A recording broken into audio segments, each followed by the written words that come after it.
Hi friends, welcome to AR cinema. ఈరోజు video ఏంటంటే దుల్కర్ సల్మాన్ నడుస్తున్న న్యూ మూవీ లక్కీ భాస్కర్. మరి వెంకీ అట్లూరి తీస్తున్న ఈ మూవీ నుంచి ఈరోజు ఫస్ట్ లుక్ రిలీజ్ అయింది. అయితే ఈ లుక్ ఎలా ఉంది అంటే బాగుంది ఫ్రెండ్స్, లుక్ మాత్రం అదిరిపోయింది. అయితే ఈ పోస్టర్ చూసాక నాకు ఒకటే అనిపించింది, మన హీరో వచ్చేసరికి బ్యాంకులో వర్క్ చేస్తూ ఉంటాడు అనిపిస్తుంది. అండ్ లుక్ కూడా చాలా బాగుంది. అక్కడ చూస్తుంటే ఓల్డ్ 100 రూపీస్ నోట్స్ అండ్ ఆ బ్యాక్గ్రౌండ్ వెనకాల రూపాయి నోట్ అయితే బాగున్నాయి. మరి చూడాలి, ఈ మూవీ చుట్టూ ఎక్కువ బ్యాంక్ చుట్టూ తిరుగుతుందేమో. చూస్తుంటే పోస్టర్లో ఎక్కువగా డబ్బులే కనొస్తున్నాయి, ఆ పెద్ద పెద్ద బిల్డింగ్స్ ఎక్కడ చూసినా డబ్బులే, కట్టలు కట్టలు. చూడాలి మరి మూవీ ఎలా ఉండబోతుందో. అండ్ వెంకీ అట్లూరి ఈ మూవీకి డైరెక్టర్, మ్యూజిక్ డైరెక్టర్ వచ్చేసరికి జీవి ప్రకాష్ గారు. చూద్దాం, మొన్న రీసెంట్గా వచ్చిన క్యాప్టెన్ మిల్లర్ బ్యాక్గ్రౌండ్ స్కోర్ అదిరిపోయింది. అండ్ మన మాస్ మహారాజా రవితేజ గారి టైగర్ నాగేశ్వర మూవీలో బ్యాక్గ్రౌండ్ స్కోర్ కూడా అదిరిపోయింది.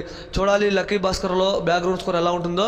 మూవీ రివ్యూ ఖచ్చితంగా వస్తుంది. అండ్ ఈ మూవీ ఎప్పుడు రిలీజ్ అవుతుందో డేట్ వచ్చాక చెబుతా ఫ్రెండ్స్. ఈ వీడియో నచ్చితే వీడియోని షేర్ చేయండి.